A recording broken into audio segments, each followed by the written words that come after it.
Батя – так зовут его студенты. И вовсе не потому, что преподаватель Алданского политехнического техникума Александр Геннадьевич Телеутов им отец родной, а исключительно из уважения. Как человек очень даже хороший. Бывает строгий, но строгость это задел, если так говорить. Преподаватель тоже хороший достаточно, тоже рассказывает, показывает. Рассудительный. Иногда может поощрить, может наказать. Ну как, в пределах разумного. О том, как предотвратить те или иные угрозы и обеспечить защиту жизни и здоровья, Александр Геннадьевич знает все.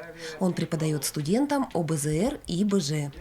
На его занятиях всегда интересно. Даже самую обыкновенную информацию он раскрывает по-настоящему увлекательно. На старших курсах, на вторых, четвертых преподаю безопасность жизнедеятельности. На первых курсах сейчас относительно новый предмет. Он относительно новый по названию, но по содержанию старый. Раньше он назывался «Начальная военная подготовка», а сейчас он называется «Основы безопасности и защиты Родины». В принципе, суть одна и та же, только «Основы безопасности и защиты Родины» он более обновленный предмет, туда добавлены более расширено изучение инженерных сооружений военных и гражданских, и БПЛА, что на сегодня актуально, и современное тактическое ведение боя. Потому что в современных условиях нет таких широкоформатных наступлений, какие были в Великой Отечественную войну. Да? В политехникуме Александр Геннадьевич также является специалистом по охране труда, и круг его должностных обязанностей обширен. Это как обеспечение антитеррористической защищенности, проверка системы оповещения, пропускной системы и сигнализации, так и обходы учебного корпуса и общежития, а также беседы со студентами. Мой функционал входит охватывать безопасность, да, работников и учащихся, начиная от пропускной системы, контроль прохождения медосмотров психиатров, проведение оценки специальной оценки условий труда на рабочих местах преподавателей, ну и очень-очень много другого. Потому что в таких организациях, как среднепрофессиональные, нет узкоспециализированной направленности. Понимаете? Заниматься приходится очень широким спектром вопросов, начиная от дежурства в общежитии в нерабочее время и заканчивая разборами тех или иных нештатных ситуаций, даже возникающих между ребятами. Большое количество задач Александр Геннадьевич выполняет как специалист воспитательного отдела. Работа с подростками из групп риска и ребятами, оказавшимися в сложной жизненной ситуации, ведется совместно с психологом, соцработником и воспитателями. В рамках профессиональных обязанностей наш собеседник контактирует с силовыми структурами. По линии организации воинского учета Александр Геннадьевич тесно работает с военкоматом, поскольку большинство юношей являются потенциальными призывниками. Также в политехникуме обучается немало иностранных студентов, и преподаватель курирует ряд вопросов, касающихся ведения миграционной службы. Взаимодействую с контролирующими органами по поводу обучения иностранных студентов, не имеющих гражданства. Ну и, соответственно, с военкоматом, с Алданским районным военкоматом по отсрочкам ребят от призыва на воинскую службу до окончания обучения и по проведению медосмотров плановых. Ну и есть ряд других вопросов с военкоматом. Если кабинет Александра Геннадьевича закрыт, стучаться нет смысла. Вероятно, сейчас у преподавателя пара. Когда он на месте, дверь к нему всегда открыта. К слову, и недостатков в посетителях нет. К Александру Геннадьевичу студенты идут не только для того, чтобы договориться о сдаче долгов или отпроситься с занятия. К наставнику ребята обращаются с самыми разными вопросами. Жизненному опыту преподавателя, помноженному на доброту, мудрость и справедливость, ребята доверяют безгранично. Александр Геннадьевич, он как бы серьезный, но и по отношению к нам может быть и добрым. Ну, как бы он отличный человек в этом плане. У ребят совершенно разный круг вопросов. Начиная, скажем так, от неразделенной любви, заканчивая сборами в поисковую экспедицию. Поэтому конкретно основные направления выделить нельзя. И вопросы дисциплины, и вопросы посещаемости, и вопросы получения утерянных пропусков. Потому что у нас студенты очень часто любят пропуска терять. Детство и школьные годы нашего собеседника прошли в Алдане. Родители Геннадий Алексеевич и Нина Иннокентьевна работали в системе МВД. Александр и его младшая сестренка Мария с малых лет видели пример справедливости, ответственности, чувства долга и верности профессии. Переехали на территорию республики в 1969 году. Мне не было еще года. Отец мой сначала был военным, потом по направлению был переведен в милицию. И до конца жизни служил в органах милиции. Мама моя сначала была корректором в редакции «Алданский рабочий», потом, когда она закончила Благовещенский пединститут, она немножко поработала в школе, и потом практически всю жизнь работала в инспекции по делам несовершеннолетних в милиции. Вот. Отец закончил службу, ушел на пенсию в звании полковника милиции. Мама ушла на пенсию в звании подполковника милиции, поэтому у меня такая милицейская семья. Именно мама и папа сформировали у нашего собеседника любовь к чтению и интерес к истории. Родители собрали богатую библиотеку, в которой имелась масса детской литературы. И вопрос, что бы интересного почитать, у детей не возникал никогда. А самой любимой у маленького Саши была книжка, которую подарил ему папа. Это была очень известная книга Митяева, Анатолия Митяева. Она называлась «Книга будущих командиров». Митяев, он сам фронтовик. И он написал очень много интересных рассказов о войне и по истории. Когда я научился читать, меня книга эта очень впечатлила, потому что, на мой взгляд, это книга для начинающих историков и будущих командиров. Потому что там описаны события со времен Александра Македонского. И на тот момент, когда мне отец ее подарил, оканчивалось события Великой Отечественной войны. И там расписаны все великие сражения, рассказы о всех великих полководствах в мире. Больше всего мне, конечно, нравилось читать об Александре Васильевиче Суворове, о его знаменитом переходе через Альпы. Постепенно эта книга у меня сформировала интерес именно к истории, к изучению истории. Как жили люди несколько веков назад? Какие значимые события, влиявшие на судьбу целых поколений, имели место? Как шло развитие различных отраслей? Откуда берут истоки отдельно взятые обычаи и традиции? И какие предания были положены в основу легенд? В школе интерес нашего героя к истории стал глубже. У меня был прекрасный учитель Зоя Михайловна Помазкова, которая вела историю. Довольно-таки строгий и довольно-таки добрый учитель. Поэтому у меня остались довольно-таки теплые воспоминания о Зое Михайловне, дай Бог ей здоровья.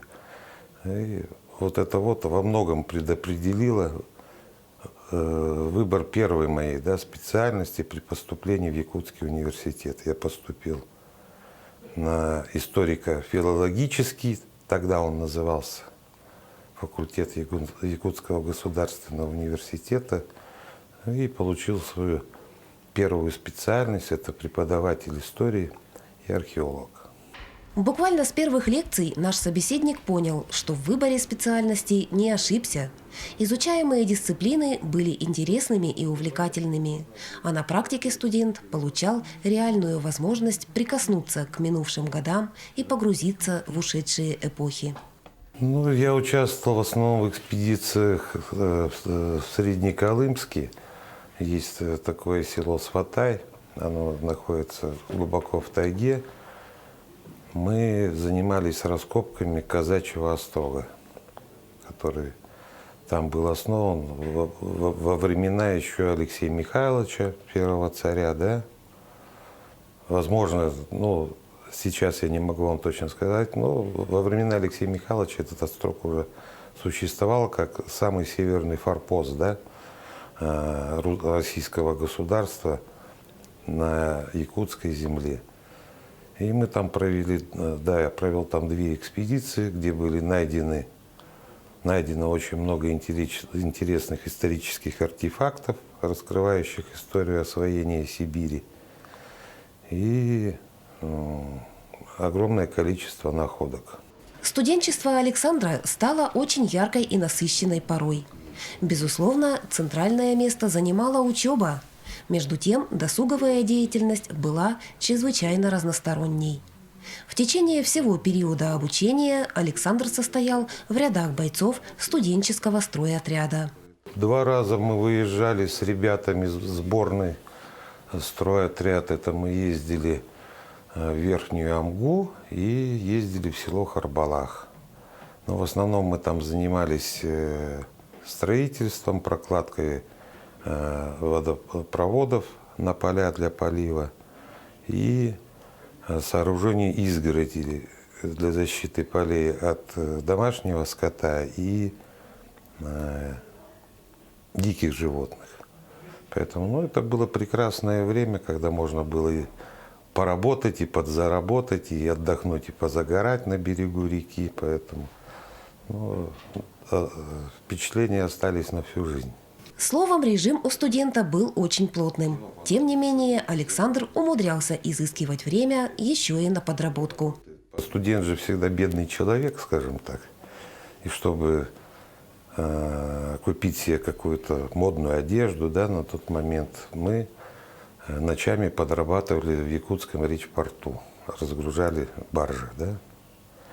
Ну и имели неплохой приработок студенческой стипендии, потому что, ну, в наше время как-то было неудобно обращаться к родителям за материальной помощью. Мы в то время старались свои материальные вопросы решать сами. Получение образования не явилось для Александра причиной отсрочки службы в армии.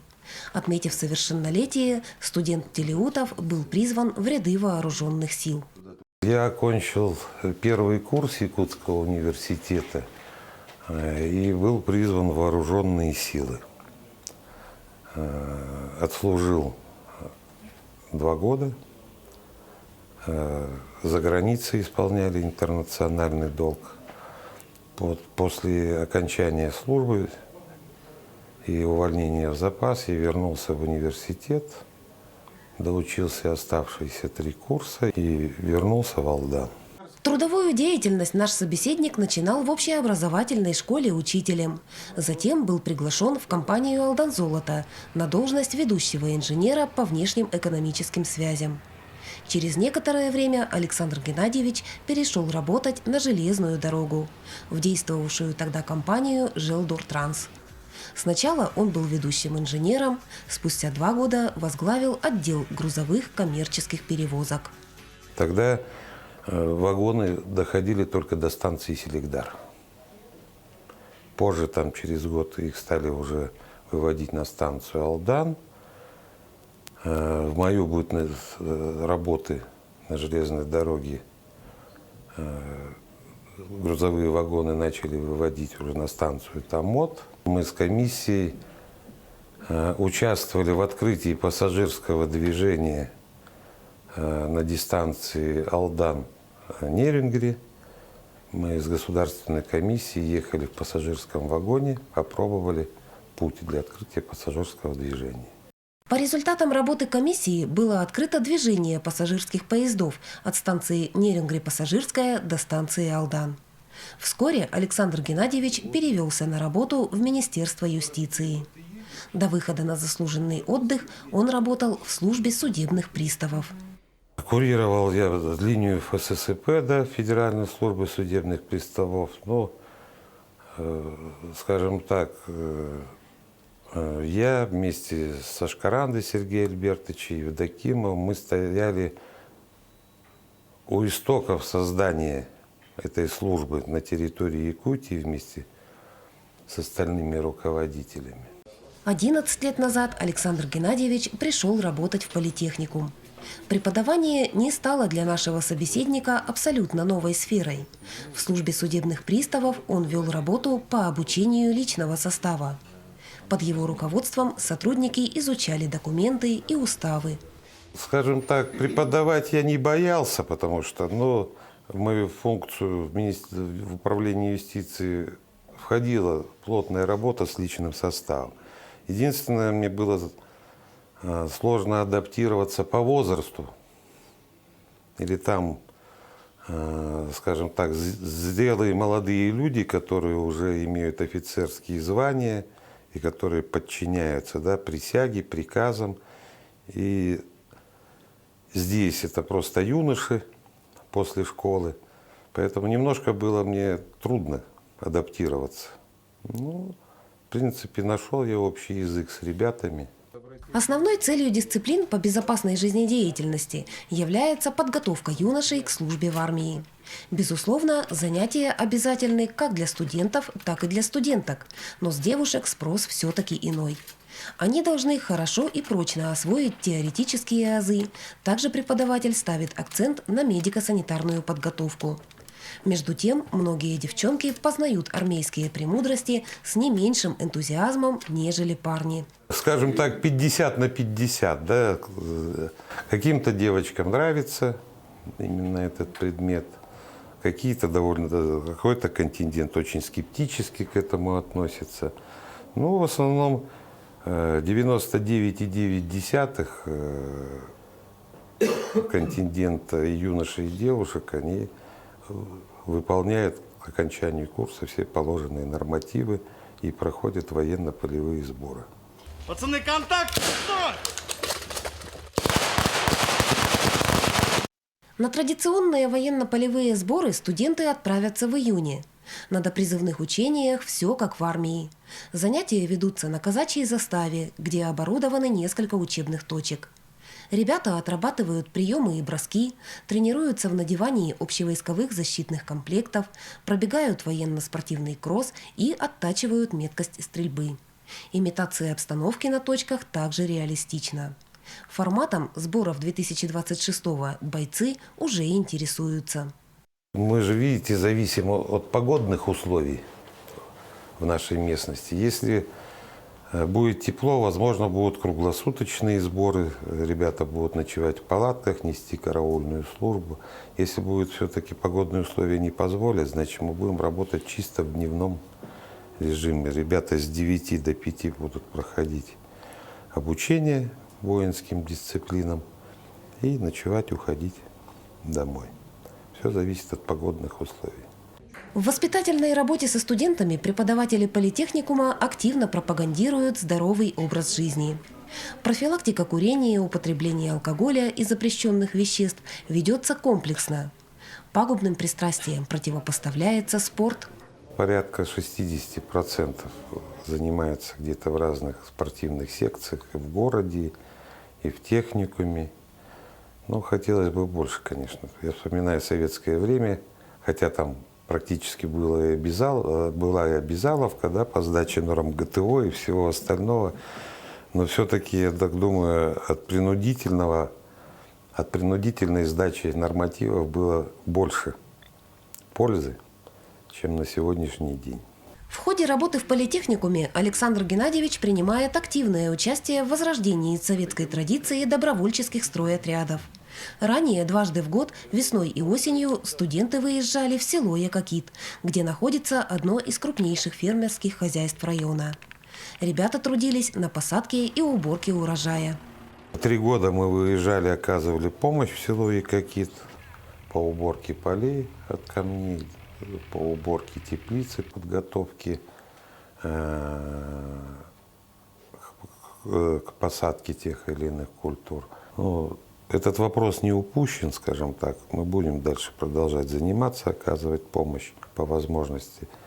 Было очень приятно, когда вот это колхозное хозяйство ребят угощало свежим молоком, там, огурцами и так далее.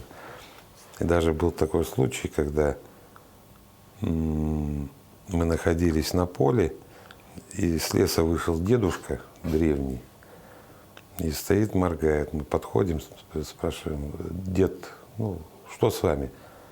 Он говорит: вы знаете, я, говорит, думал, что я в Советский Союз попал обратно. Студенты, говорит, на полях работают. Ну, был такой курьезный случай. Ну, он попросил нас подвезти там до Нижнего Куранаха. Мы, конечно, в автобусе место было, мы его довезли, но дед остался очень доволен, что старые советские традиции возрождаются потихонечку. Большое внимание уделяется патриотическому воспитанию молодежи. Акцент ставится на формирование любви к своему краю и уважения к народу.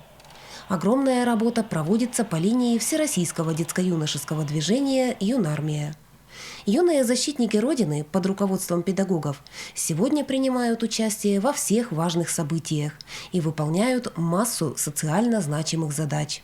А ряды юнармии пополняются. Мы сидели на паре с Александром Геннадьевичем. Я собирал автомат, и он меня пригласил участвовать в этом. Я еще не пожалел ни разу. Мне очень нравится. Мы участвуем в мероприятиях разных, ну, всяких разных. В прошлом году, 23 февраля, тоже мы тут, сборы у нас были. Все тоже участвовали, проводили. Во всех мероприятиях участвуем. Александр Геннадьевич нас зовет, говорит: давайте это, ребята, делаем. Ну, в юнармии мы занимаемся практически с момента моей работы в техникуме. Сначала мы попробовали создать при взаимодействии с Каргиным Сергеем Петровичем, попробовали создать юноармейский отряд при техникуме. Мы участвовали сначала в районных мероприятиях, вот, потом со временем у нас немножко качественно изменилась юнармия.